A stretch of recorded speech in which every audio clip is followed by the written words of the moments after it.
PEGI 18.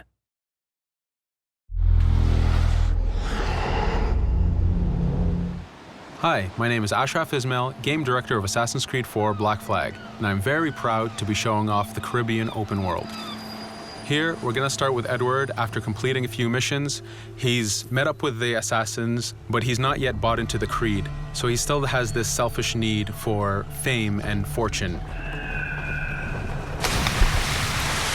Edward is one of the most unique characters we've created for the Assassin's Creed universe.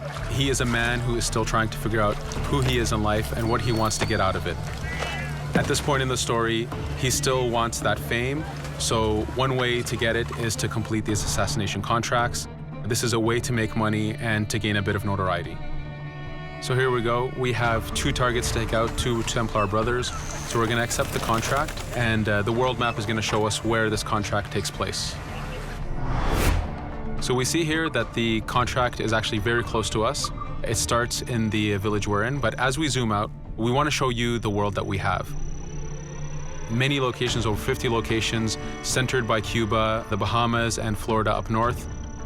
This is a massive world. There's a lot to find and do in this Caribbean Sea.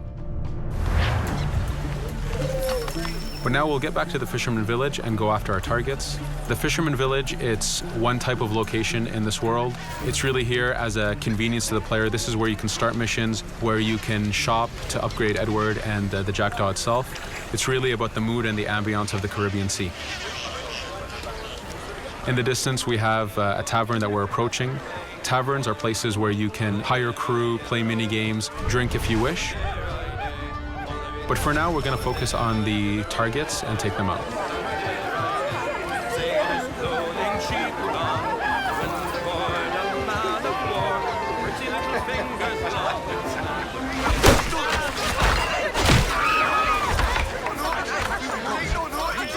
Now that we've taken out one brother, the other one's going to bolt.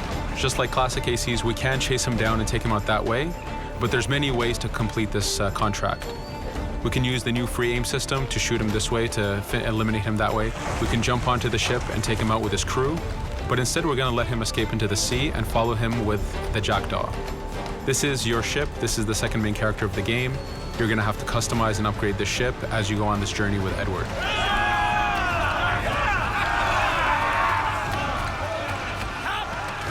We've seamlessly gone from a ground chase right into a naval chase.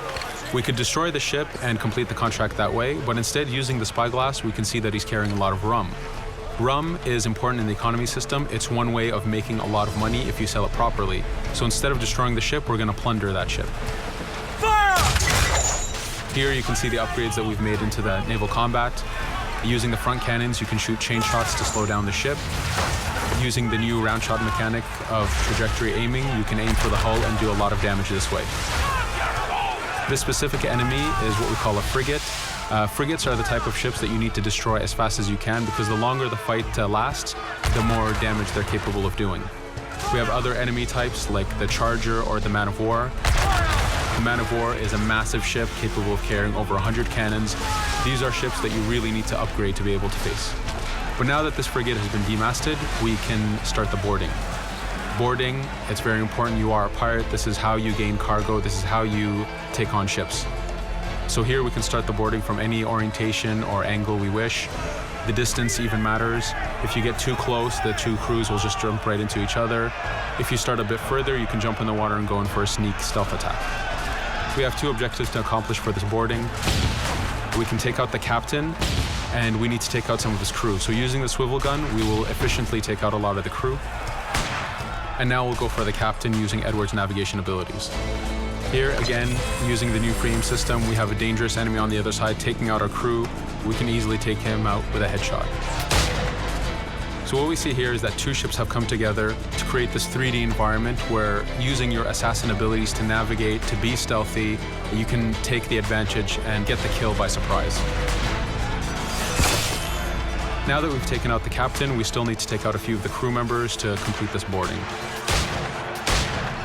Now that we've plundered the ship, we're going to gain that rum that we saw earlier, but we're also going to gain ammo and crew members and some gold. With every boarding, there's 3 options that you can do with that ship. You can gain crew members, you can send the ship to your fleet if you wish, or you can salvage a ship to repair the Jackdaw if you took too much damage in the fight. In this case, since we did well, we're going to send the ship to our fleet. Now that we're back in the Caribbean Sea, we needed to make sure that every minute something is being advertised to the player, something new for the player to do. In this case, we have this uncharted location. These are what we call playas. We have over 75 of these in the Caribbean world. Every playa has something very important for the player to find, something that will help in upgrading Edward or the Jackdaw. So it's in your advantage to explore these locations.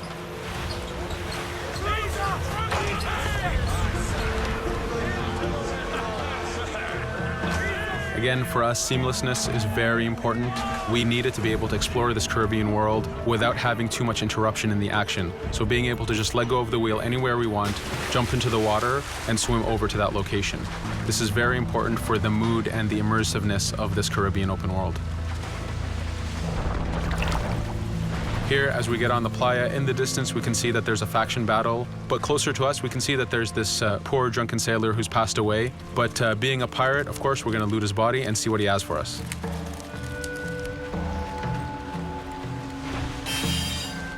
So we found a treasure map. This treasure map is asking us to go to an island called Misteriosa. Every time you find one of these, you know that you're going to find a treasure that is linked to the progression of the Jackdaw or Edward, so they are very valuable. Here we're going to take a look at that faction battle. We have a British ship facing off against a Spanish ship. We could jump in and take advantage of this opportunity, allowing each ship to weaken the other and for us to plunder both. But now we're going to make our way back to the Jackdaw.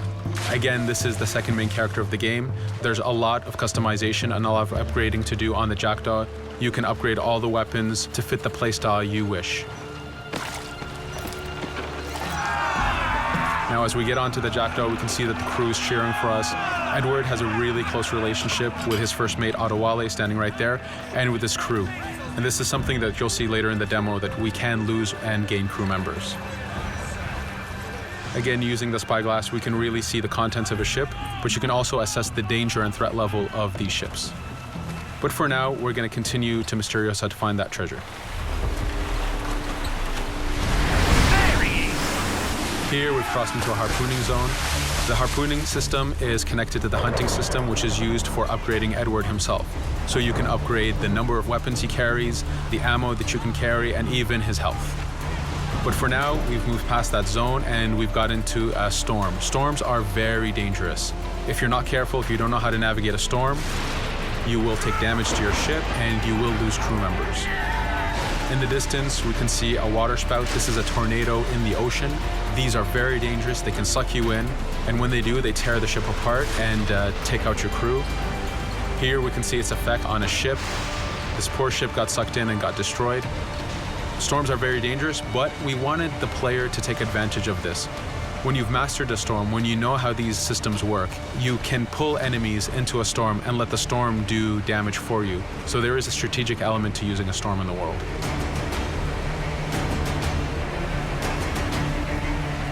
Here we can see that the storm is dying down a bit, but there's still this torrential downpour. It was very important for us to get the real mood of and atmosphere of the Caribbean in the weather cycles and in the daytime cycles.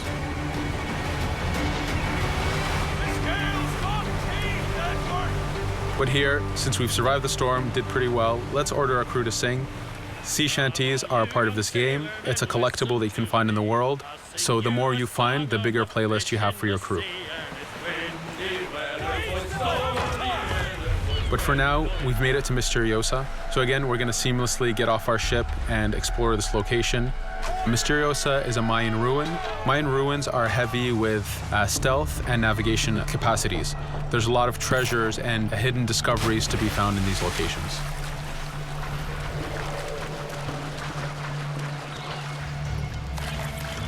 If we recall the treasure map, the treasure is hidden behind a temple. So just by quickly looking around, we can see that temple looks about right. So that's our objective. We'll head there. As we go this way, we can see there's a lot of guards on the beach. We could go in and fight them if we wish to, but to show off that this is a mini open world, we're going to try to find a different route to get to our objective. Here, we've seen a guard. We don't want to alert him, and we don't want to alert the guards on the beach, so we're going to use our stealth ability to take him out silently. No te muevas.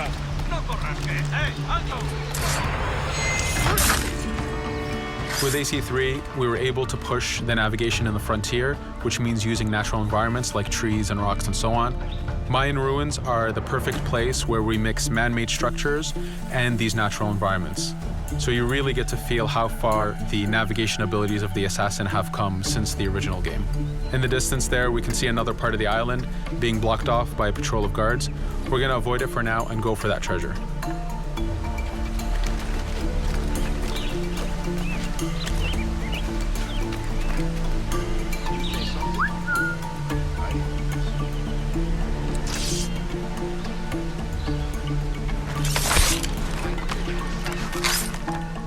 It's important for us to be able to give the players new tools, specifically for stealth. In this case, we have the blowpipe.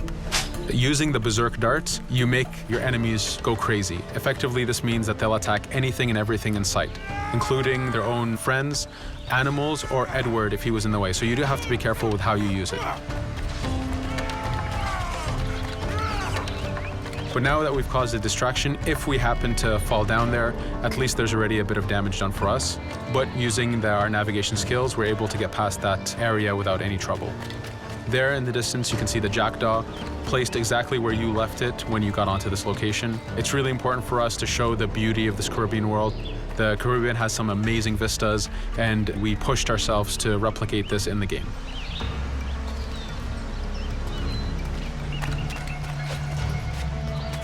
As we continue forward, we can see in the distance there's a couple prisoners that are taken hostage. This is a scenario that you need to use stealth. If you're detected by those guards, they will kill the hostages. So in this case, it's to your advantage to use the environment to figure out how you can take out those guards without being detected. In this case, it's 2 guards, so it's not too hard.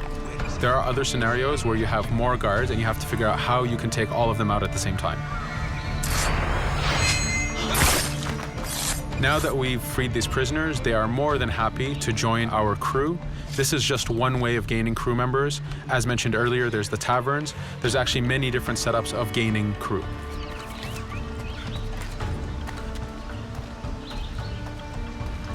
Here, we're going to go back to the treasure map. We can see that the treasure is actually behind the temple near a fountain. So if we just look around, we can see that it's around here.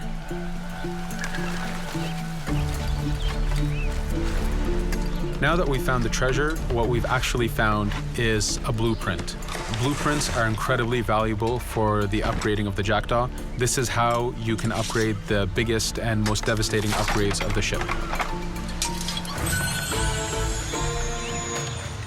So here we're approaching a reach high point. Just like classic ACs, synchronizing with a reach high point reveals the contents of a location and the map itself. But as an added feature, because this game world is so huge, there are many different locations, this also becomes a fast travel point. So now you can, by synchronizing, now you can come back here anytime you wish to collect those treasures that we passed up a bit earlier. Here we've reached the end of the demo. This was a tease of the open world that we have. We're very excited to be able to show off this game and to let you play it very soon. Thank you for joining us.